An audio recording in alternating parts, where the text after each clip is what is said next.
혹시 이런 상상해 보신 적 있나요? 내가 죽을 만큼 아픈데 남편이란 작자가 수술비 200만 원이 없어서 수술을 못 받게 되는 상상 말이에요.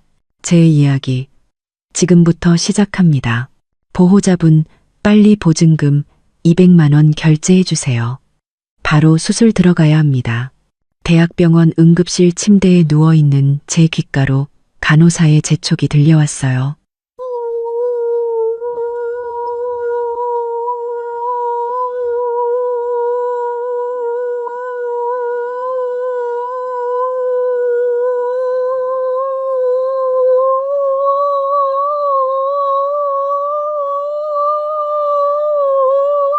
오빠, 나 급성 맹장염이래. 수술해야 한다는데. 우선 보증금 200만 원만 보내줘. 전화기 저편에서 몇 초간 침묵이 흘렀습니다. 이내 민준이의 우물쭈물하는 목소리가 들려왔어요. 나 돈 없는데 이번 달 월급 어머니 드렸잖아. 어머님이 관리하고 계시다고. 저는 배를 찌르는 고통에 숨을 들이켰습니다. 당신 한 달에 860만 원이나 벌잖아. 그걸 다 드렸다고? 200만 원도 안 남기고 어머니가 내가 돈을 헤프게 쓴다고 나중에 우리 집 넓혀갈 때 쓰게 모아주신다고 하셨어. 민준이의 목소리는 점점 기어들어갔어요. 일단 간호사님한테 말 좀 잘해봐. 좀 이따가 내면 안 되냐고. 내가 헤프다고? 이러다 내 창자가 터지겠다고. 저는 전화기에 대고 소리쳤습니다. 아픔과 함께 눈물이 쏟아졌어요. 옆에서 듣고 있던 간호사님이 눈살을 찌푸렸습니다. 빨리 가족분 오셔서 돈 내시라고 하세요. 시간 지체하면 안 됩니다. 전화를 끊은 지 10분도 채 되지 않아 병실 문이 쾅 하고 거칠게 열리더니 시어머니 오정숙 여사가 과일 바구니 하나를 들고 들이닥쳤어요. 저를 보자마자 다리를 탕 치며 소리치더군요. 이 돈 잡아먹는 여편네야. 배 좀 아프다고 병원은 무슨 병원이야. 돈 버는 게 쉬운 줄 알아? 그 200만 원이면 쌀이 몇 가마니인 줄 알아. 어머니, 급성 맹장염이라 수술해야 해요. 저는 너무 아파서 말도 제대로 잇지 못했습니다. 수술? 내가 보기엔 돈 뜯어내려는 수작 같은데.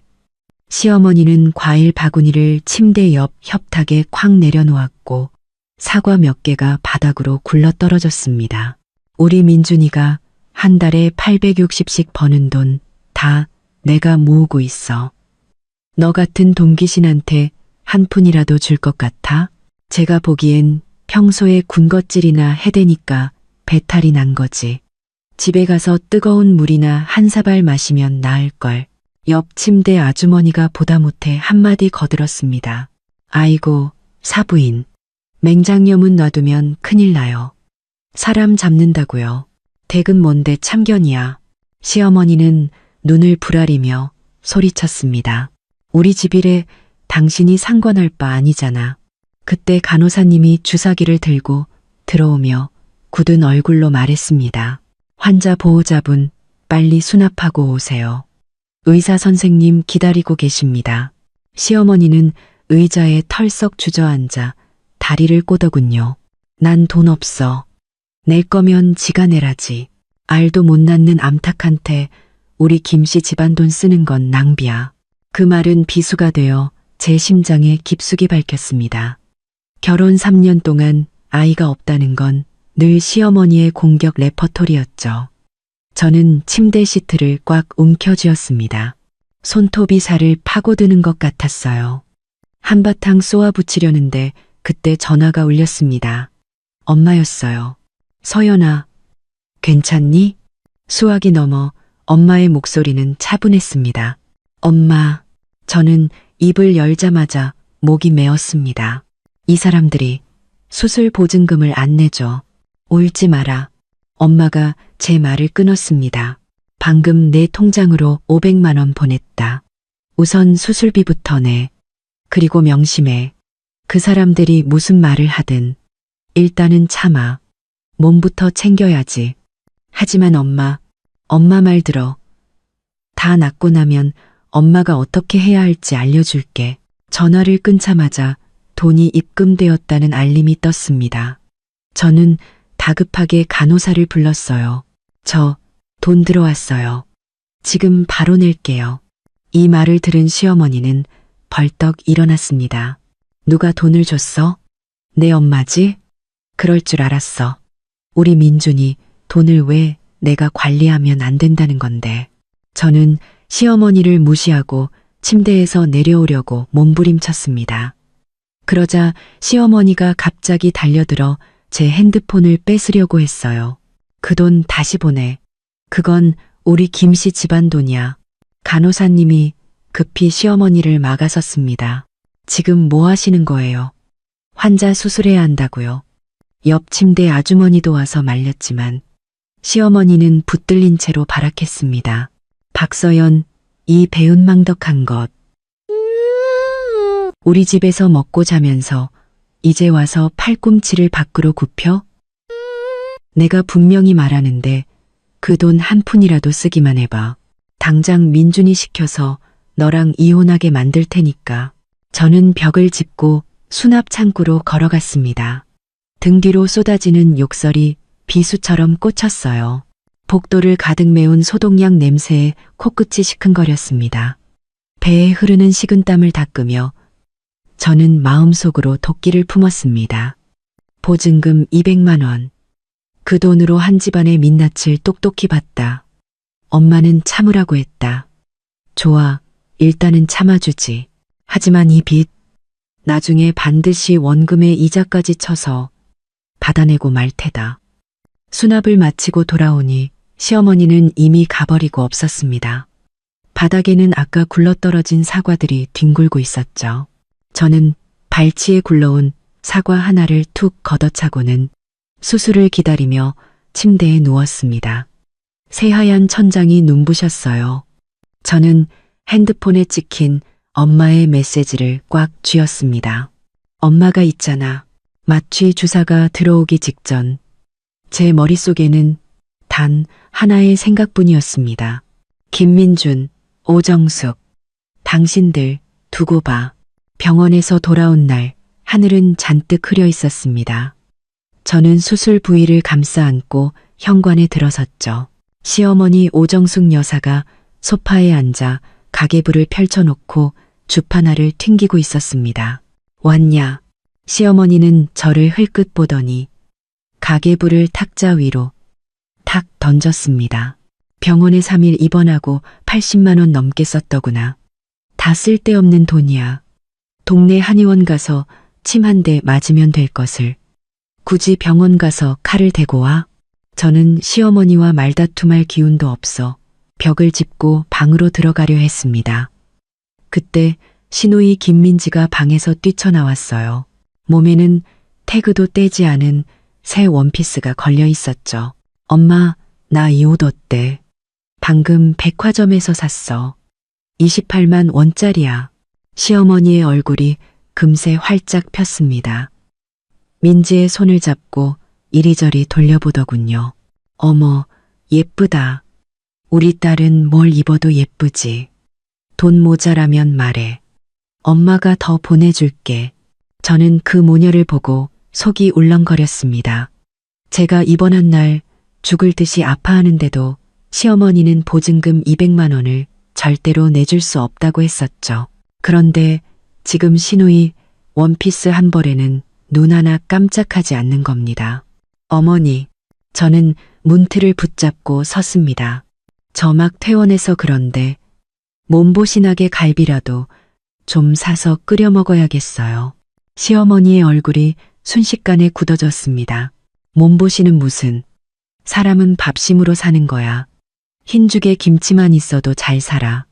그리고 너 이번 달 월급 아직 안 냈잖아. 집에 갈비 살 돈이 어디 있어? 제 월급이요?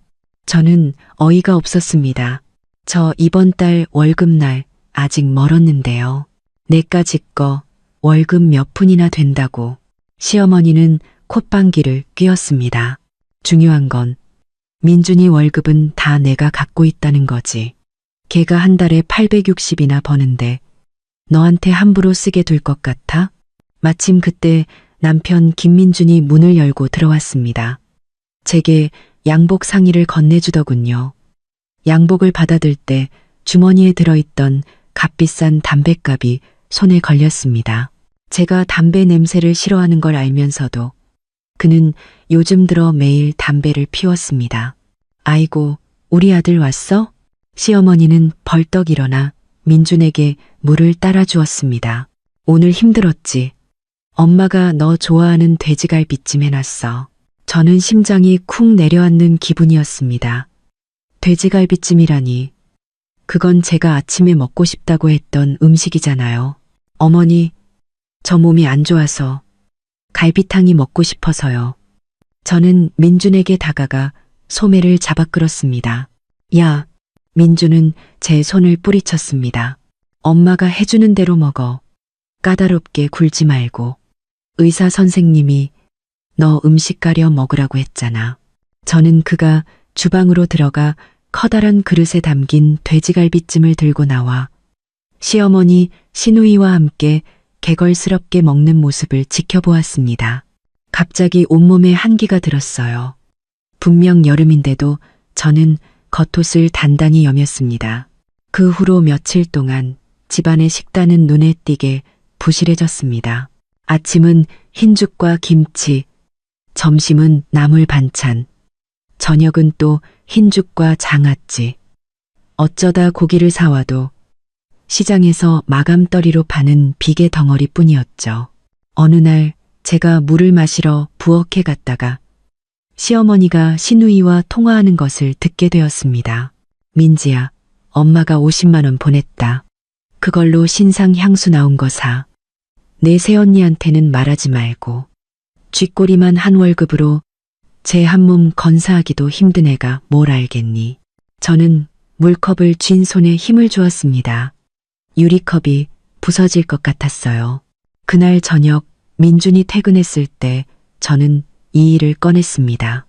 그는 TV를 보며 건성으로 대답했어요. 엄마가 딸 챙겨주는 게 뭐가 어때서 그래. 당신이 새언니니까 좀 너그럽게 생각해. 그리고 어머니가 가진 돈이 우리 돈이지 남의 돈이야? 우리 돈. 저는 기가 막혀 웃었습니다. 그럼 내가 입원했을 때는 왜 한 푼도 안 꺼내주셨는데. 김민준, 당신 한 달에 860만 원이나 벌어서 어머니 다 드리고 나는 갈비 한 번 사 먹을 돈이 없어. 이게 말이 된다고 생각해? 좀 조용히 해. 민준이 벌떡 일어났습니다. 어머니 들으시면 어쩌려고 그래. 다 우리 좋으라고 돈 모아주시는 거잖아. 나중에 애 낳으면 돈 들어갈 때가 얼마나 많은데. 돈을 모은다고? 저는 식탁 위 김치 그릇을 가리켰습니다. 돈을 모아서 결국 내가 먹는 게 고작 이거야? 김민준, 당신 양심의 손을 얹고 말해봐. 이게 사람 사는 꼴이야? 그는 아무 말 없이 서재문을 쾅 닫고 들어가 버렸습니다. 저는 굳게 닫힌 문을 보며 끝내 눈물을 터뜨렸습니다. 이 남자가 제가 엄마의 반대를 무릅쓰고 선택한 남자라니. 다음 날 아침 저는 시장에 갔다가 정육점 앞에서 주인과 실랑이를 벌이는 시어머니를 보았습니다. 가장 싼 삼겹살 한 근을 사려고 값을 깎고 있었죠. 아주머니, 이거 신선하지도 않은 거니까 그냥 5천 원에 가져가세요. 시어머니가 망설이는 사이 제가 다가가 2만 원짜리 지폐를 꺼내 보였습니다. 사장님, 저 갈비 2근 주세요. 제일 좋은 걸로요. 주인은 한박 웃음을 지으며 고기를 저울에 달았습니다. 그런데 시어머니가 갑자기 제 손에서 갈비가 든 봉투를 낚아채더니 정육점 진열대에 던져버렸습니다. 이렇게 비싼 걸 왜 사? 아껴 쓸 줄을 몰라. 제가 번 돈으로 제가 사 먹겠다는데 어머니가 무슨 상관이세요? 저는 차갑게 쏘아 붙였습니다. 내 돈이 민준이 돈이지. 이 돈귀신아, 네가 애라도 낳을 줄 알면 내가 이러지도 않아. 당장 우리 집에서 쫓아내버릴 테다. 주변 사람들이 웅성거리며 쳐다봤습니다. 얼굴이 화끈거렸어요. 제가 따지려고 하는 순간 전화가 울렸습니다. 엄마였어요. 네, 엄마. 제 목소리는 이미 울먹이고 있었습니다. 서연아, 엄마가 200만 원 보냈다. 받아. 그 사람들이랑 싸우지 말고 먹고 싶은 거 사 먹고 마시고 싶은 거 마셔. 엄마 말 명심해. 참으라고. 전화를 끊자 통장에 돈이 들어왔다는 알림이 떴습니다. 갑자기 배짱이 생겼어요. 저는 바닥에 떨어진 갈비를 주워들고 값을 치렀습니다. 그리고 시어머니의 분노에 찬 시선을 뒤로하고 당당하게 시장을 빠져나왔습니다. 엄마가 참으라고 한 건 나약해지라는 뜻이 아니었습니다. 힘을 비축하라는 뜻이었죠. 언젠가 반드시 저들에게 제가 만만한 사람이 아니라는 걸 보여줄 겁니다. 갈비를 들고 집으로 가는 길, 갑자기 구름 사이로 해가 쨍하게 비쳤습니다. 등이 따가웠어요. 저는 갈비가 든 봉투를 단단히 여미며 저녁에 끓일 옥수수 갈비탕을 생각했습니다. 기름기는 깨끗이 걷어내야지. 안 그러면 시어머니가 또 잔소리를 할 테니까. 집에 들어서자 현관에는 못 보던 새 하이힐이 놓여 있었습니다. 굽이 송곳처럼 뾰족했어요. 거실에서 얼굴에 녹색 팩을 붙인 시누이 민지가 고개를 내밀었습니다. 제 손에 들린 갈비를 보더니 핏이 굳더군요. 어머, 새언니. 돈벼락이라도 맞았나 봐. 갈비도 다 사오고 민지는 팩을 떼어내며 보라색 아이섀도를 칠한 눈으로 저를 쏘아봤습니다. 근데 그 갈비 별로 신선해 보이지도 않네. 어제 엄마랑 백화점 갔더니 거기 스테이크는 진짜 맛있던데. 한 덩이에 3만 원이 넘더라. 저는 시누이를 무시하고 곧장 부엌으로 갔습니다. 갈비를 싱크대에 내려놓자마자 거실에서 시누이가 시어머니에게 애교 부리는 소리가 들렸어요. 엄마, 내 가방 낡았단 말이야. 어제 본 신상 120만 원밖에 안 하던데. 사주면 안 돼? 사야지. 그럼 우리 딸이 원하면 엄마가 다 사줘야지. 오빠 월급날 되면 바로 사러 가자. 엄마 최고. 민지의 목소리는 느끼할 정도로 달콤했습니다. 어떤 사람처럼 싸구려나 사입고 다니는 거랑은 차원이 다르다니까. 꼭 시장 좌판에서 장사하는 사람 같아. 저는 식칼을 쥔 손에 힘을 주었습니다. 칼이 도마에 부딪히며 탕 하는 소리를 냈어요. 그 소리를 들은 민지가 일부러 부엌으로 들어왔습니다. 새언니, 이것 좀 봐.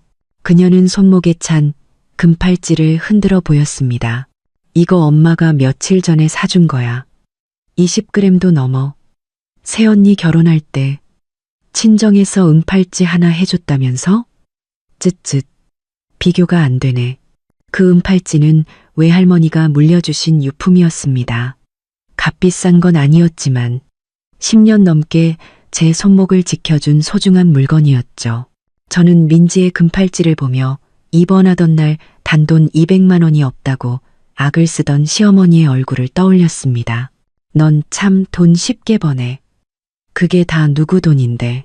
제가 갈비를 토막내며 퉁명스럽게 말했습니다. 오빠 돈이 내 돈이지. 민지는 즉시 발끈했습니다. 오빠가 그랬어. 하나밖에 없는 동생 있나? 아니면 누굴 챙기겠냐고. 새언니처럼 애도 못 낳으면서 우리 집 자리만 차지하고 있는 사람보단 낫지. 뭐라고? 저는 식칼을 도마에 내리꽂았습니다. 튄 핏방울이 하얀 타일에 붉은 점을 찍었어요. 다시 말해봐. 애 못 낳는다고 했잖아. 우리 엄마가 그랬어. 여자가 애를 못 낳으면 그건 알 못 낳는 암탈기나 똑같다고. 김민지. 제가 달려들어 그 애의 입을 찢어버리려는 순간 마침 들어오던 민준이 저를 가로막았습니다. 둘이 왜 싸워? 민준은 저를 뒤로 밀치며 말했습니다. 민지가 아직 어리잖아. 당신이 새언니니까 좀 참아. 어리다고? 제가 24이야. 저는 민지의 금팔찌를 가리켰습니다. 쟤 좀 봐. 매일 명품 사들이는 거 다 당신 돈이잖아.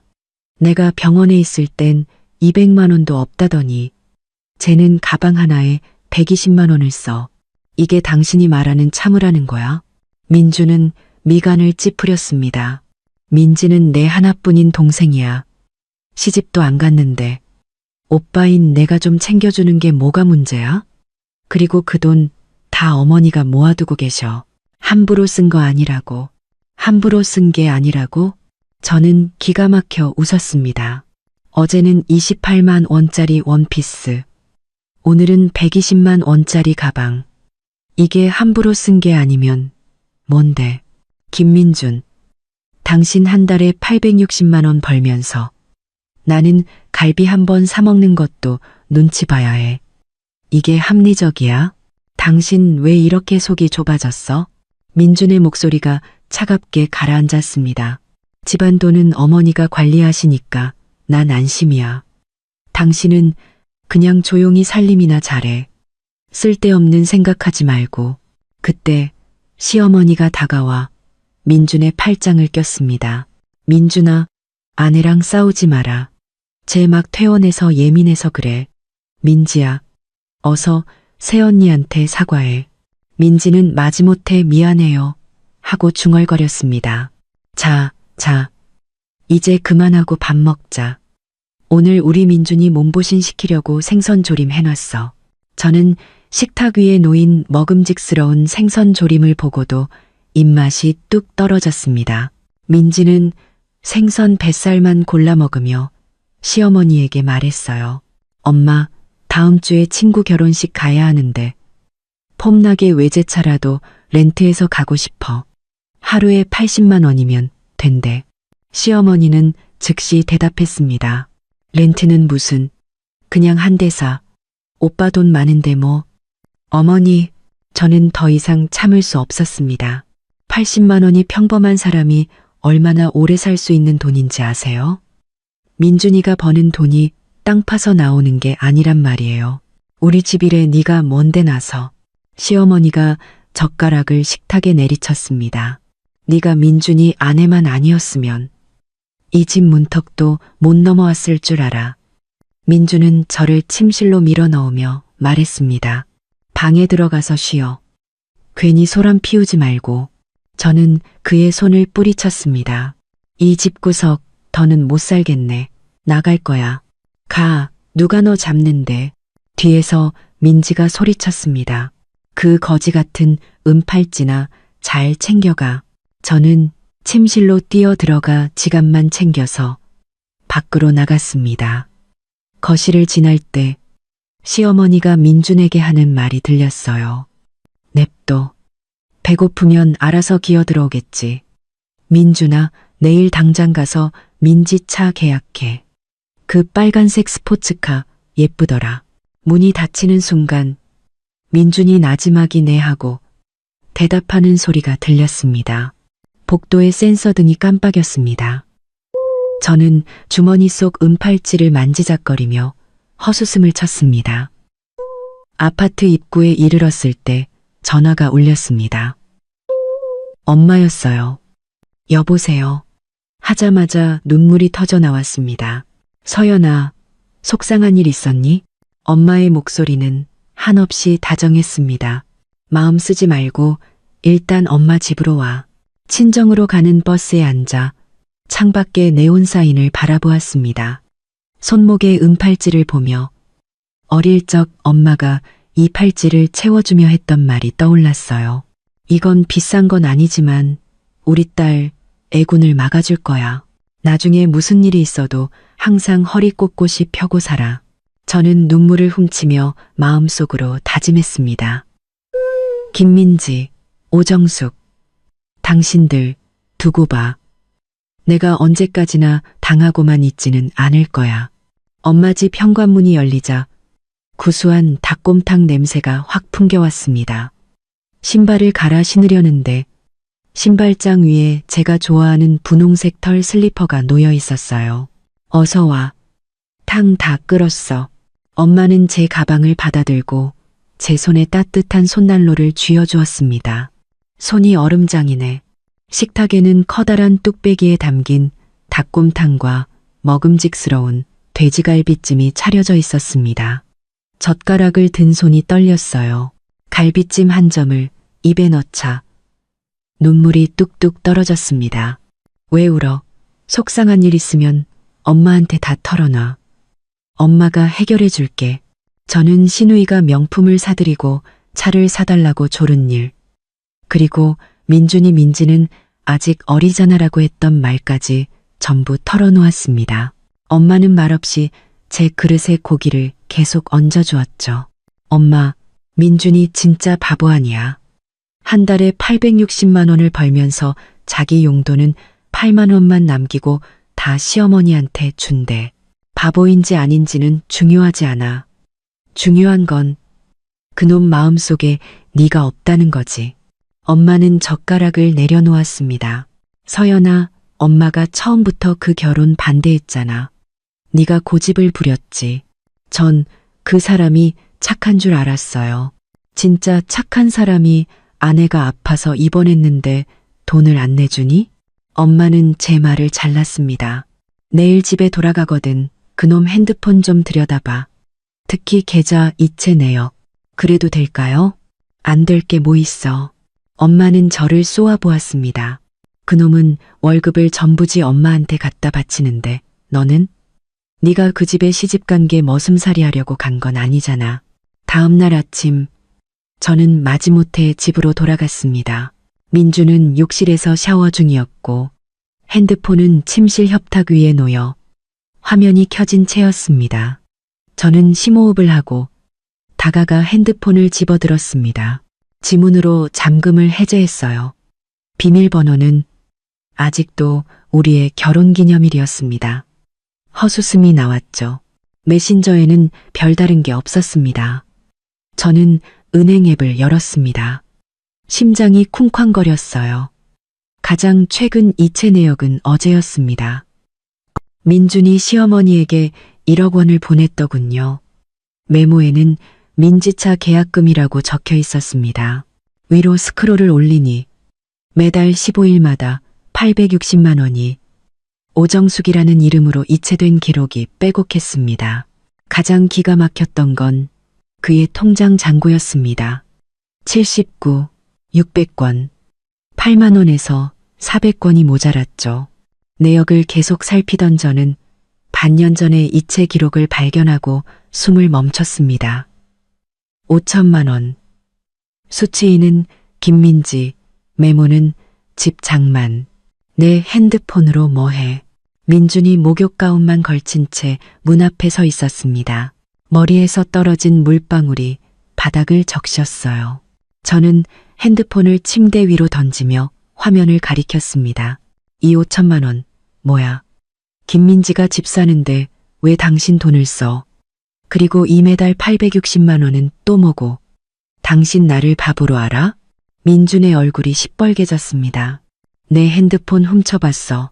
훔쳐보지 않았으면 당신이 날 어떻게 생각하는지 영영 몰랐을걸. 저는 분노로 몸을 떨었습니다. 내가 입원했을 땐 200만 원도 없다더니 돌아서서는 동생 집 사주는데 5천만 원을 써? 김민준, 당신 양심이 있긴 해? 그건 어머니가 보내라고 하셔서 그런 거야. 민준이 소리쳤습니다. 민지는 내 하나뿐인 동생이라고. 걔 결혼하려면 집 한 채는 있어야 할 거 아냐. 오빠인 내가 좀 보태주는 게 뭐가 어때서. 보태줘? 저는 실소했습니다. 그럼 나는 당신한테 뭔데? 당신은 내 아내잖아. 그는 저를 안으려고 다가왔습니다. 왜 민지랑 비교를 해? 나중에 우리한테 아이가 생기면 어머니가 분명히 그 돈 다 우리한테 돌려주실 거야. 돌려준다고. 저는 그를 밀쳐냈습니다. 어머니는 당신 돈으로 민지 명품 사주고 어제는 스포츠카 사주겠다고 했어. 당신은 알아? 민주는 멍하니 서 있었습니다. 어머니가 그런 말은 안 하셨는데 당연히 안 하시겠지. 저는 그의 코앞에 손가락을 들이밀었습니다. 어머니는 당신을 현금 인출기로 민지를 공주님으로 생각하고 나는 나는 그냥 이 집의 식모일 뿐이야. 말도 안 되는 소리 하지 마. 민준의 목소리가 싸늘해졌습니다. 우리 엄마는 그런 분 아니야. 다 이 집안을 위해서 그러시는 거라고. 이 집안을 위해서. 저는 그의 핸드폰을 집어들고 밖으로 뛰쳐나갔습니다. 좋아. 당신 어머니가 어떻게 이 집안을 위하는지 내가 똑똑히 보여줄게. 민준이 뒤따라오며 소리쳤습니다. 어디가? 핸드폰 내놔. 저는 거실로 달려가 시어머니와 민지가 과일을 먹고 있는 탁자 위로 핸드폰을 내던졌습니다. 5천만 원 이체 내역을 띄워놓고 소리쳤죠. 어머니, 말씀 좀 해보세요. 민준이가 민지 집 사주는데 5천만 원을 썼는데 제가 입원했을 땐 200만 원이 없었대요. 이게 대체 어떻게 된 일이에요? 시어머니는 핸드폰을 민준의 품에 떠넘기고는 저를 향해 악을 썼습니다. 이 되바라진 것. 우리 집 돈을 누구한테 주든 네가 무슨 상관이야. 민준아, 얘 당장 쫓아내. 민지는 팔짱을 낀 채 비웃었습니다. 새언니, 그만 좀 해요. 오빠, 돈이 내 돈이지. 아무리 소리쳐봐야 소용없어요. 민주는 실망 가득한 눈으로 저를 쳐다봤습니다. 당신 정말 실망이다. 저는 이 가족의 뻔뻔함에 헛웃음이 나왔습니다. 뒤돌아 현관으로 향하는데 시어머니가 민준에게 말하는 소리가 들렸어요. 제 짐 다 내다 버려. 꼴도 보기 싫으니까. 아파트 입구 벤치에 앉아 꼬박 오후를 보냈습니다. 가을바람의 낙엽이 제 신발 위로 흩날렸어요. 핸드폰은 민준의 전화로 수없이 울렸지만 단 한 번도 받지 않았습니다. 저녁 무렵 엄마에게서 전화가 왔습니다. 목소리는 감정이 느껴지지 않았어요. 엄마 집에 와서 밥 먹어라. 너 좋아하는 갈비찜 해놨다. 엄마 집 앞에 도착하니 엄마가 두꺼운 외투를 들고 서 있었습니다. 입어, 감기 걸리겠다. 엄마가 제 어깨에 외투를 걸쳐주자 옅은 나프탈렌 냄새가 났습니다. 식탁에서 엄마는 민준이나 시어머니에 대한 이야기는 한마디도 꺼내지 않았습니다. 그저 제 어린 시절 이야기만 했죠. 제가 3살 때 몰래 소주를 마시고 취해서 전봇대를 붙잡고 엄마를 불렀던 일, 초등학교 때 전교 1등을 하고는 상장을 굳이 화장실 문 뒤에 붙여놨던 일 같은 것들이요. 이야기를 듣다 보니 어느새 눈물이 흘렀습니다. 울어라. 실컷 울고 정신 차리고 할 일 해야지. 밥을 다 먹고 엄마는 저를 서재로 불렀습니다. 금고를 열어 서류 뭉치를 꺼내더군요. 이건 네가 결혼하기 전에 내가 변호사한테 준비해두라고 한 거다. 엄마는 맨 위 서류를 가리켰습니다. 이 집 내가 전액 현금으로 산 거야. 내 이름으로. 그놈들한테는 그냥 잠시 살게 해준 것뿐이고 저는 멍하니 서 있었습니다. 엄마, 이걸 왜? 나는 처음부터 오정숙 그 여자가 보통 내기가 아니란 걸 알았어. 엄마는 다른 서류를 꺼내 보였습니다. 이건 네가 매달 민준이한테 줬던 생활비 내역이야. 회계사 시켜서 정리해뒀어. 총일 560만 원이더구나. 제 돈 얼마 안 되는데. 그것도 내 피 같은 돈이지. 엄마는 제 말을 끊었습니다. 서연아, 엄마 말 들어. 오늘부터 네 월급 통장 네가 다시 가져와. 그리고 어떻게든 민준이 월급 명세서랑 오정숙이 민지한테 돈 쓴 증거들을 모아. 그런 걸 모아서 뭐 하게요? 뭐 하긴. 엄마는 날카로운 눈으로 저를 보았습니다. 때가 되면 받아낼 건 다 받아내야지. 그놈이 한 달에 860이나 벌면서 왜 내 딸이 이런 수모를 겪어야 해. 엄마는 제 손에 녹음기 하나를 쥐어주었습니다. 내일 돌아가. 가서 평소처럼 밥 먹고 지내. 싸우지 말고. 이 녹음기 가방에 넣어두고 항상 켜놔. 그 집이라는 곳에 돌아왔을 땐 거의 자정이 다 된 시간이었습니다. 민주는 거실 소파에 앉아 있었고 앞에는 빈 술병이 놓여 있었죠. 어디 갔다 왔어? 저는 신발을 갈아 신고 곧장 침실로 향했습니다. 서연아, 내가 잘못했어. 민준이 술기운이 섞인 목소리로 따라 들어왔습니다. 당신이랑 싸우면 안 됐어. 어머니가 당신한테 그렇게 말하게 둬서도 안 됐고, 화 풀면 안 될까? 저는 그를 무시하고 침대에 누워 천장만 바라봤습니다. 어둠 속에서 민준이 한숨을 쉬고는 소파에 눕는 소리가 들렸습니다. 다음 날 아침, 제가 일어났을 때 민준은 이미 출근하고 없었습니다. 시어머니는 부엌에서 아침을 준비하며 저를 보고는 뜻밖의 미소를 지었습니다. 서연아, 일어났니? 어서 와서 밥 먹어. 너 주려고 달걀 프라이 해놨다. 식탁에 앉은 민지는 새 가방을 만지작거리며 저를 보고는 콧방귀를 뀌었습니다. 가식적이긴 시어머니는 민지를 째려보더니 제 밥그릇에 달걀을 얹어주었습니다. 서연아, 어제는 엄마가 잘못했다. 마음에 담아두지 마라. 민준이가 그러는데 앞으로 매달 너한테 용돈으로 50만 원씩 주겠다고 하더라. 속으로 비웃었습니다. 50만 원이라. 한 달에 860만 원을 벌면서 50만 원으로 나를 달래려고? 어머니, 용돈은 필요 없어요. 저는 죽을 숟갈 뜨고는 일부러 목소리를 높였습니다. 다만 민지도 이제 나이가 있는데 언제까지 오빠 돈 쓰면서 살 수는 없잖아요. 이제 일자리를 구해야죠. 시어머니의 얼굴이 순간 굳었다가 이내 다시 미소로 바뀌었습니다. 쟤는 아직 어리잖아. 몇 년 더 있다가 생각해보지. 뭐, 아, 맞다. 서연아. 내 친정 재개발된다는 소문이 있던데. 왔구나. 네, 그런 얘기가 있는 것 같아요. 그래서 아파트 몇 채나 나온대. 시어머니는 눈을 빛내며 다가왔습니다. 봐봐. 민지도 결혼하려면 집이 필요하고 민준이도 더 넓은 집으로 이사해야 하잖아. 내 엄마한테 말 좀 잘해서 2채 정도만 우리한테 넘겨주면 안 될까? 다 한 가족인데 내 것 내 것이 어디 있겠어. 저는 숟가락을 내려놓고 입을 닦았습니다. 엄마가 그러시는데 그 집들 다 저한테 주신대요. 시어머니의 얼굴이 순식간에 굳어졌습니다. 너는 어쩜 그렇게 경우가 없니? 그 집들이 다 너희를 위한 거지. 누구를 위한 거겠어. 그건 저희 엄마 집이지. 어머니랑은 상관없잖아요. 저는 자리에서 일어났습니다. 저 출근할게요. 현관을 나설 때 시어머니가 민지에게 하는 말이 들렸습니다.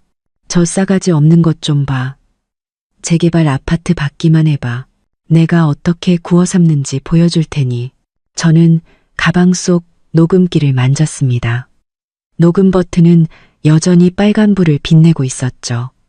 입꼬리가 저절로 올라갔습니다. 오정숙, 김민지, 당신들의 좋은 시절도 이제 끝이야. 회사로 가는 길 가을바람에 섞인 모래가 얼굴을 때렸습니다. 저는 가방에서 녹음기를 꺼내 정지 버튼을 눌렀습니다. 방금 시어머니가 했던 말, 재개발 아파트 받기만 해봐. 내가 어떻게 구워 삶는지 보여줄 테니가 고스란히 담겨 있었죠. 잘 설치해둔 지뢰가 터질 날만 기다리면 됐습니다. 회사에 도착하자마자 안내 데스크 직원이 따뜻한 밀크티를 가져다 주었습니다. 서연 씨, 아까 어떤 아주머니가 전화하셨는데 시어머니라고 하시면서 점심때 꼭 집에 들르라고 전해달라셨어요. 급한 일이래요. 속으로 비웃었습니다. 급한 일은 무슨, 우리 집 재개발 아파트가 탐나는 거겠지. 점심시간 저는 집 대신 엄마 집으로 향했습니다. 문을 열자 엄마가 이삿짐을 싸고 있었어요. 상자에는 주방용품이라고 적혀 있었죠. 엄마, 이게 다 뭐예요? 네, 이모랑 약속했어. 이모네 시골집 가서 좀 지내려고. 재개발 때문에 시끄러운데 안 보고 안 들으면 속 편하지. 시어머니가 찾아오면요. 그냥 여행 갔다고 해. 반년은 안 돌아올 거라고. 명심해, 서연아. 그 여자가 무슨 말을 하든 절대 흔들리면 안 돼. 아파트 문제는 한치의 양보도 없어. 엄마 집에서 나와 저는 시장에 들러 훈제 오리를 한 마리 샀습니다. 오리를 들고 집에 도착하니 복도에서 시어머니가 이웃과 수다 떠는 소리가 들렸습니다. 아이고, 우리 사부인이 어찌나 깍듯하신지 재개발 아파트 2채나 우리한테 주겠다고 하시는 거 있죠. 사실 제가 그 집이 탐나서 그러겠어요? 다 우리 민지 시집 갈 때 쓰려고 그러지. 이웃은 웃으며 말했습니다. 오 선생님은 정말 복도 많으시네요. 며느님 친정이 저렇게 든든해서요. 그럼요. 우리 서연이가 얼마나 착한데요. 저를 발견한 시어머니는 한박 웃음을 지으며 달려왔습니다. 서연아, 이제 오니? 엄마가 너 주려고 곰탕 끓여놨어. 집에 들어서자 시누이는 소파에 앉아 새 신발을 신어보고 있었습니다. 제 손에 들린 오리를 보고는 눈을 빛냈죠. 어머, 새언니 오늘 돈 좀 썼네. 어머니, 급한 일이라면서요? 저는 오리를 탁자 위에 내려놓고 시누이를 무시하며 물었습니다. 시어머니는 저를 부엌으로 끌고 가 목소리를 낮췄습니다. 서연아, 아까 내 이웃 아줌마랑 얘기했는데 재개발 사무소에 아는 사람이 있대. 면적을 좀 더 쳐줄 수 있다나 봐. 만약 2채를 더 받게 되면 한 채는 민지 시집 갈 때 주고 한 채는 세놔서 그 월세 너 용돈 하라고. 얼마나 좋아. 엄마 여행 가셨어요. 재개발 문제는 아무 말씀 없으셨고 돌아오시면 그때 얘기하죠. 여행. 시어머니의 얼굴이 굳어졌습니다. 그 양반. 나 피하려고 일부러 그런 거 아니야? 무슨 말씀을 그렇게 하세요? 그냥 바람 좀 쐬고 싶으셨던 거죠. 어머니랑 무슨 상관이 있다고. 시누이가 오리고기를 뜯으며 중얼거렸습니다. 내가 보기엔 그냥 아파트 주기 싫어서 쇼하는 거구만. 얘는 뭘 안다고. 시어머니는 시누이를 쏘아보고는 다시 제게 웃으며 말했습니다. 서연아, 그럼 이렇게 하자. 네가 재개발 동의서에 사인만 먼저 해. 엄마 좀 도와준다 생각하고 나중에 네 엄마 돌아오면 내가 잘 설명할게. 너 곤란하게 안 할게. 안 돼요. 저는 딱 잘라 말했습니다. 엄마가 그러셨어요. 아파트 문제는 반드시 본인이 직접 처리해야 한다고. 다른 사람이 한 사이는 효력 없대요. 박서연, 너 지금 장난해. 시어머니가 벌떡 일어나며 소리쳤습니다. 내가 말하는데 이 동의서 오늘 사인해야 할 거야. 안 하면 내가 네 회사 찾아가서 네가 얼마나 불효막심한 년인지 다 떠벌리고 다닐 테니까. 가세요. 저는 팔짱을 꼈습니다. 가서 동네 방네 떠드세요. 누가 불효자식이고 누가 탐욕스러운지 우리 회사 동료들이 잘 판단해 주겠죠. 너, 시어머니는 분노로 손을 떨었습니다. 당장 이 집에서 나가. 이 집, 저희 엄마 집이에요. 나갈 사람은 어머니죠. 저는 핸드폰을 꺼내 녹음 파일을 재생했습니다. 아까 시어머니가 이웃과 나누던 대화가 흘러나왔죠. 어머니가 방금 이웃한테 저희 엄마가 아파트 2채를 준다고 했다는 말, 제가 사인해야 한다는 말, 전부 녹음했어요. 제 회사에 찾아오시면 이 녹음 파일 이웃들한테 다 들려줄 거예요. 시어머니의 얼굴이 새하얗게 질렸습니다. 시누이도 오리고기를 뜯던 손을 멈추고 저를 멍하니 쳐다봤어요. 그리고 저는 시누이에게 다가가 그녀의 새 신발을 가리켰습니다. 이 신발 김민준 씨 월급으로 산 거죠? 한 달에 860만 원 버는 돈. 당신들 모녀가 다 흥청망청 쓰고 정작 본인은 8만 원으로 살아요. 양심에 찔리지도 않아요? 오빠가 사주고 싶어서 사준 건데 네가 무슨 상관이야. 상관이 왜 없어. 저는 비웃었습니다. 그는 내 남편이고 그의 수입 절반은 내 몫이야. 오늘부터 그의 월급 통장은 내가 관리할 거야. 싫으면 법정에서 이야기하지. 시어머니는 갑자기 태도를 바꾸며 제 어깨를 두드렸습니다. 서연아, 엄마가 농담한 거야. 월급 통장. 민준이한테 말해서 너한테 주라고 할게. 그녀의 뻔뻔함에 속으로 코웃음을 쳤습니다. 이제 와서 이런다고 넘어갈 내가 아니지. 그날 밤 민준이 퇴근하자 시어머니는 정말로 월급 통장 이야기를 꺼냈습니다. 민준은 멋쩍게 머리를 극적이며 말했죠. 서연아, 예전엔 내가 미안했어. 월급 통장, 당신이 관리해. 다만 매달 어머니한테 100만 원씩만 보내드리면 안 될까? 어머니가 생활비 쓰시던 버릇이 있어서. 좋아. 저는 월급 통장을 건네받았습니다. 하지만 반드시 내 손을 거쳐서 보내야 해. 모든 지출은 기록할 거고. 그리고 김민지 씨한테는 이 통장에서 단 한 푼도 나갈 수 없어. 민주는 잠시 망설이다 고개를 끄덕였습니다. 저는 차가운 플라스틱 카드를 가방에 넣으며 생각했습니다. 이건 시작일 뿐이라고. 오정숙과 김민지의 계산속이 이걸로 끝날 리 없었죠. 하지만 이제 두렵지 않았습니다. 내 손에 무기가 쥐어졌으니 이제는 내가 반격할 차례였습니다. 깊은 밤 저는 침대에 누워 민준이 거실에서 통화하는 소리를 들었습니다. 목소리를 잔뜩 낮추고 있었죠. 엄마, 걱정하지 마세요. 방법이 있어요. 재개발 아파트 꼭 받아낼 수 있다고요. 저는 조용히 녹음기 스위치를 켰습니다. 어둠 속에서 입꼬리가 차갑게 올라갔습니다. 전화를 끄는 민주는 조심스럽게 침실로 들어왔습니다. 저는 눈을 감고 자는 척했죠. 그가 한참을 침대 옆에 서 있다가 제 이불을 살며시 끌어올려주는 것을 느꼈습니다. 어둠 속에서 녹음기를 쥔 제 손바닥은 땀으로 축축했습니다. 다음 날 아침 저는 은행으로 가 3년치 거래 내역을 전부 출력했습니다. 신우이에게 용돈 명목으로 들어간 돈만 해도 1억이 넘었습니다. 저는 그 종이들을 접어 가방 깊숙이 넣었습니다. 집으로 가는 길 시장 스피커에서 신선한 갈비 한 근에만 5,000원 하는 소리가 흘러나왔습니다. 저는 걸음을 멈추고 입원했던 날 흰죽에 김치만 먹어도 잘 산다고 했던 시어머니의 말을 떠올렸습니다. 집에 들어서자 시어머니는 소파에 앉아 돈을 세고 있었습니다. 저를 보자 황급히 돈을 방석 밑에 숨겼죠. 서연아, 민준이한테 들었는데 네가 월급 통장 가져갔다며? 엄마가 너희 돈 관리하려는 게 아니라 네가 젊어서 돈을 막 쓸까봐 걱정돼서 그런 거야. 걱정 마세요.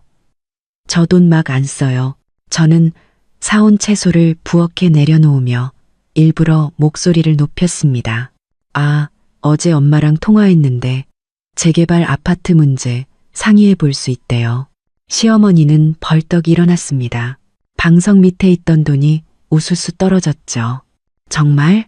네 엄마가 몇 채 준대. 민지가 결혼해야 하니 우선 한 채는 민지 신혼집으로 주실 수 있대요. 다만 엄마가 여행에서 돌아오시면 직접 서류 처리해야 한다고 하셨어요. 방에서 신우이가 뛰쳐나왔습니다. 진짜야, 새언니? 거짓말 아니지? 내가 왜 거짓말을 해? 다만 엄마 조건이 하나 있어. 민준 씨랑 같이 공증사무소에 가서 이 집은 민지한테 주는 거고 다른 사람이랑은 아무 상관없다는 증명을 해야 한대. 시어머니는 눈알을 굴리더니 말했습니다. 좋아. 공증사무소는 물론이고 하늘 끝이라도 갈 수 있지. 속으로 비웃었습니다. 기다렸던 말이야. 그날 밤 민준이 퇴근하자 시어머니는 이 일을 전하며 제 엄마가 얼마나 사려 깊은지 침이 마르게 칭찬했습니다. 민준은 놀란 눈으로 저를 봤죠. 정말 엄마 설득한 거야? 네. 그래도 한 가족이잖아요. 저는 그에게 밥을 차려주며 말했습니다. 대신 엄마가 월급 통장 문제부터 깔끔하게 정리해야 안심하시겠대요. 지난 3년간의 내역을 봐야 마음이 놓이신다고. 민주는 잠시 망설이다 대답했습니다. 알았어. 보고 싶으면 봐. 어차피 다 정당하게 쓴 거니까. 제가 원했던 건 바로 그 말이었습니다. 다음 날, 저는 그가 출근한 틈을 타 은행에서 3년치 거래 내역을 모두 복사했습니다. 30장이 넘는 종이에는 신우이에게 보낸 돈은 생활비로, 시어머니에게 보낸 돈은 가정용으로 찍혀 있었지만 정작 저에게 쓴 돈은 다 합쳐도 2천만 원이 채 되지 않았습니다. 점심때 집에 돌아오니 시어머니는 부엌에서 닭백숙을 끓이고 있었습니다. 서연아, 어서 와서 엄마가 끓인 오골계탕 좀 먹어. 몸보신해야지. 너랑 민준이도 이제 애를 가져야지. 애가 있어야 집안이 시끌벅적하고 좋지. 옆에서 핸드폰을 만지작거리던 신우이가 불쑥 말했습니다. 새언니, 나 새집 생기면 오빠한테 차 사달라고 할 거야. 그때 새언니 태우고 드라이브 시켜줄게. 그래, 좋지. 저는 닭고기를 뜯으며 속으로 시간을 계산했습니다. 아, 어머니. 엄마가 다음 주 수요일에 돌아오신대요. 그날 공증사무소에서 보자고 하셨어요. 알았다, 알았어. 시어머니는 입이 귀에 걸렸습니다. 저는 그들 모녀가 부산을 떠는 모습을 보며 조용히 복사해온 거래 내역과 녹음기를 가방에 챙겼습니다. 약속한 수요일, 우리는 공증사무소 앞에 도착했습니다. 시어머니는 신우이를 데리고 사부인께 드릴 꽃을 사야겠다며 옆 꽃집으로 들어갔죠. 민준과 단둘이 남게 되자 그가 제 손을 잡았습니다. 서연아, 고마워. 뭐가요? 이렇게 우리 집을 생각해줘서. 저는 그의 손을 빼내며 머리를 정리하는 척했습니다. 일단 일부터 처리하죠. 공증인이 서류를 꺼내자마자 시어머니가 말을 가로챘습니다. 저희는 증여 공증하러 왔어요. 우리 서연이 엄마가 재개발 아파트를 우리 민지한테 증여하기로 했거든요. 증여가 아닌데요. 저는 시어머니의 말을 끊고 핸드폰 녹음 파일을 재생했습니다. 저희 엄마는 빌려주는 거라고 하셨어요. 민지가 결혼해서 자리 잡으면 다시 돌려받는 조건으로요. 녹음 파일에서 엄마의 목소리가 선명하게 흘러나왔습니다. 시어머니의 얼굴이 새하얗게 질려 제 핸드폰을 빼서 던지려 했지만 공증인에게 저지당했죠. 박서연, 너 나를 속였어. 시어머니는 저를 향해 악을 썼습니다. 신우이도 달려들어 제 머리채를 잡으려고 했어요. 민주는 얼굴이 불그락푸르락해진 채 그 자리에 서 있었습니다. 저는 그를 보며 말했습니다. 똑똑히 들었죠? 당신을 속인 건 제가 아니라 이 사람들이에요. 저는 복사해온 거래 내역을 그의 앞에 던졌습니다. 이것 좀 봐요. 3년 동안 당신 어머니와 동생한테 쓴 돈이 10억이 넘어요. 저한테는 2천만 원도 안 썼으면서. 김민준, 이게 당신이 말하는 한가족인가요? 주변 사람들이 웅성거리기 시작했습니다. 시어머니는 민준의 팔에 매달려 울부짖었죠. 민준아, 제 말 믿으면 안 돼. 제가 재개발 아파트 독차지하려고 저러는 거야. 그만. 민준이 갑자기 소리쳤습니다. 저는 그를 등지고 문 밖으로 걸어 나갔습니다. 계단을 내려서는데 뒤에서 공증인이 외쳤어요.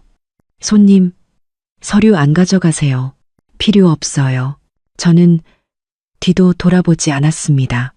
어차피 그들의 것이 될 수 없는 것들이었으니까요. 밖에는 비가 내리고 있었습니다.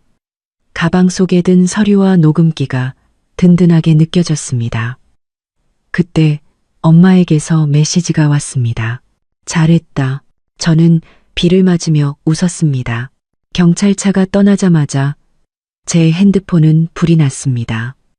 김민준의 전화가 쉴 새 없이 걸려왔지만 저는 전원을 꺼버리고 하던 일을 마저 했습니다. 퇴근길 회사 로비에서 머리가 헝클어진 채 저를 기다리는 민준을 발견했습니다. 엄마랑 민지는 어딨어? 당신이 어떻게 한 거야? 파출소요. 공공질서 문란으로 조사받고 있겠죠. 박서연, 그의 눈은 핏발이 서 있었습니다. 꼭 이렇게까지 해야 했어? 내가 한 게 아니죠. 저는 가방에서 핸드폰을 꺼내 신우이와 사기꾼의 대화가 담긴 녹음 파일을 틀어주었습니다. 당신 어머니와 동생이 내 돈 5억을 빼돌려서 사기꾼한테 투자하려고 했어요. 이게 내가 한 짓이에요? 녹음 내용을 들은 민준의 얼굴은 새하얗게 질렸습니다. 그는 한참을 그 자리에 멍하니 서 있다가 갑자기 파출소로 달려갔습니다. 다음 날 변호사에게서 연락이 왔습니다. 민준이 시어머니와 시누이를 보석으로 빼냈지만 그 둘이 파출소에서 저를 무고죄로 고소하겠다며 난리를 쳤다는 것이었습니다. 고소하라고 하세요. 증거는 차고 넘치니까. 얼마 후 그 사기꾼이 체포되었다는 소식도 들려왔습니다. 시누이가 건넨 계약금은 돌려받기 힘들 거라고 했습니다. 예상했던 바였습니다. 며칠 후 저는 회사 식당에서 민준과 마주쳤습니다. 그는 제발 월급 통장 동결을 풀어달라고 애원했습니다. 어머니와 동생이 잘못했다고, 다시는 그러지 않겠다고 빌었다는 것이었죠. 심지어 그들이 저를 속이려 한 것은 제 어머니가 꾸민 일이라는 말까지 했습니다. 어이가 없었습니다. 김민준, 우리 이혼해요. 그의 눈이 커졌습니다. 당신 마음속엔 어머니와 동생뿐, 저는 없어요. 이제 지쳤어요. 이혼하자는 말을 전하고 며칠 뒤 민준이 회사에서 정직 처분을 받았다는 소식을 들었습니다. 그가 회사 공금을 횡령했다는 것이었죠. 제게 전화한 그는 울먹이며 잠시 쓰고 돌려놓으려던 돈이었다며 제발 돈을 빌려달라고 애원했습니다. 시누이에게 사준 집을 팔아서 갚으라고 하자 그는 그건 동생의 결혼 자금이라며 팔 수 없다고 했습니다. 저는 그날 바로 짐을 싸서 엄마 집으로 돌아왔습니다. 그날 밤 민준과 시어머니, 시누이가 찾아와 문을 두드리며 돈을 갚으라고 소리쳤지만 저는 경찰에 신고하겠다며 그들을 쫓아냈습니다. 다음 날 변호사에게서 민준이 집을 팔기로 했다는 연락을 받았습니다. 엄마 집에 돌아온 날 햇살은 따스했고 부엌에서는 제가 가장 좋아하는 연근 갈비탕 냄새가 풍겼습니다. 제 방에는 아빠가 쓰시던 낡은 책상이 깨끗하게 닦여 있었죠. 그때 변호사에게서 전화가 왔습니다. 민준의 집이 2억 8천만 원에 팔렸지만 횡령액은 3억 5천이라 7천만 원이 부족하다는 것이었습니다. 민준은 제게 전화를 걸어 7천만 원을 빌려주지 않으면 회사에 찾아가 제가 불륜을 저질렀다고 소문을 내겠다고 협박했습니다. 물론 그는 정말로 회사에 찾아왔고 저는 동료들 앞에서 그의 협박이 담긴 녹음 파일을 재생했습니다. 그는 결국 보안요원들에게 끌려나갔습니다. 얼마 후 그는 공금 횡령죄로 경찰에 체포되었습니다. 사건이 마무리될 무렵 민준의 사촌 형이 찾아와 돈을 빌려달라고 했습니다. 당연히 거절했죠. 시누이는 명품을 사느라 진 카드비 때문에 은행에 고소당했고 시어머니는 월세를 못 내 집에서 쫓겨나 노숙자 신세가 되었다는 소식을 들었습니다. 그리고 오늘 저는 민준과 법적으로 완전히 남남이 되었습니다. 민사소송에서도 이겨 그가 제게서 빼돌렸던 돈도 모두 돌려받게 되었죠. 법원에서 나오자 얼마 전부터 눈에 띄게 추워진 날씨에 눈발이 흩날리기 시작했습니다. 저는 이혼 서류가 든 가방을 꽉 쥐고 버스에 올랐습니다. 창밖으로 은행 ATM 부스 안에서 추위에 떨고 있는 민준과 시어머니, 그리고 어디서 맞았는지 얼굴에 멍이 든 시누이의 모습을 보았습니다. 그들은 저를 발견하고 소리쳤지만 버스는 이미 출발한 뒤였습니다. 핸드폰을 확인하니 엄마의 메시지가 와 있었습니다. 다 끝났지? 엄마가 양고기 탕 끓여놨다. 어서 와서 먹어. 그리고 변호사님이 그러는데 민준이가 빼돌린 돈 일부가 회수돼서 네가 받아야 할 돈은 다 받게 됐대. 이제 다 끝났으니 뒤돌아보지 말고 앞만 보고 가. 저는 창밖을 내다보았습니다. 거리를 밝히는 가로등 불빛이 따스한 진주 목걸이처럼 보였습니다. 과거의 나쁜 일들은 모두 저 눈송이처럼 녹아 사라질 겁니다. 제 인생은 이제 막 따뜻해지기 시작했습니다.